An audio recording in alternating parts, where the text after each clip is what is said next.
Israel में रहने वाले मुस्लिमों ने भारत का नाम लेकर ऐसा बयान दिया है जिसे सुनकर आप हैरान हो जाएंगे। वैसे इस तरह का बयान ऑपरेशन सिंदूर के दौरान आपने भारत में भी जरूर सुना होगा।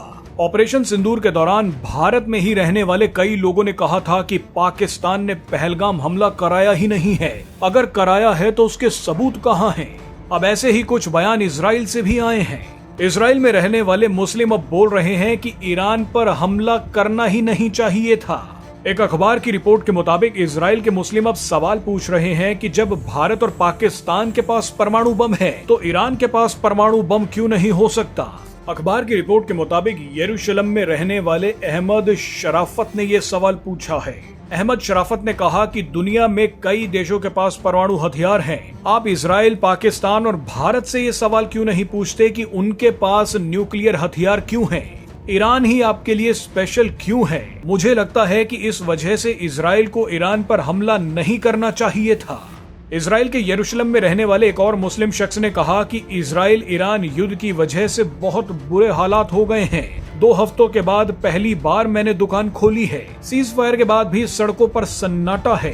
दूसरे देशों से यहाँ पर टूरिस्ट अब नहीं आ रहे हैं। एयरपोर्ट बंद है और लोगों को यहाँ आने से डर लग रहा है।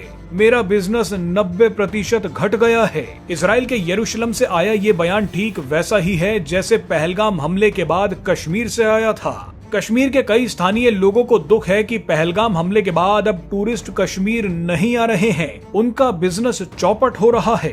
आपको ये तस्वीर याद होगी, पहलगाम आतंकी हमला हुआ ही था और कुछ कश्मीरियों ने कैमरे पर बयान देना शुरू कर दिया कि अब हमारे बिजनेस का क्या होगा, हमारा धंधा तो चौपट हो जाएगा। सवाल पहलगाम आतंकी हमले में मारे गए निर्दोष हिंदू टूरिस्ट पर था, लेकिन ये लड़का पीछे खड़ा हुआ हंस रहा था। इनको टूरिस्ट से बिजनेस तो चाहिए, मगर वो मर जाएं तो फर्क नहीं पड़ता।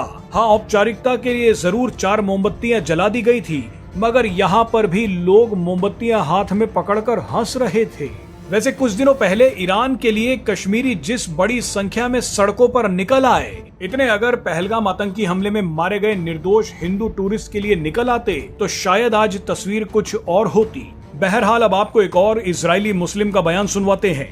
इनका कहना है कि यरूशलेम पूरी दुनिया का है। मैं राजनीति की बात नहीं करूंगा क्योंकि बाद में हमें ही दिक्कत हो जाती है। अब इनसे कोई पूछे कि इजराइल का होते हुए भी ये ऐसा क्या बोलना चाहते हैं कि इन्हें बाद में दिक्कत हो सकती है।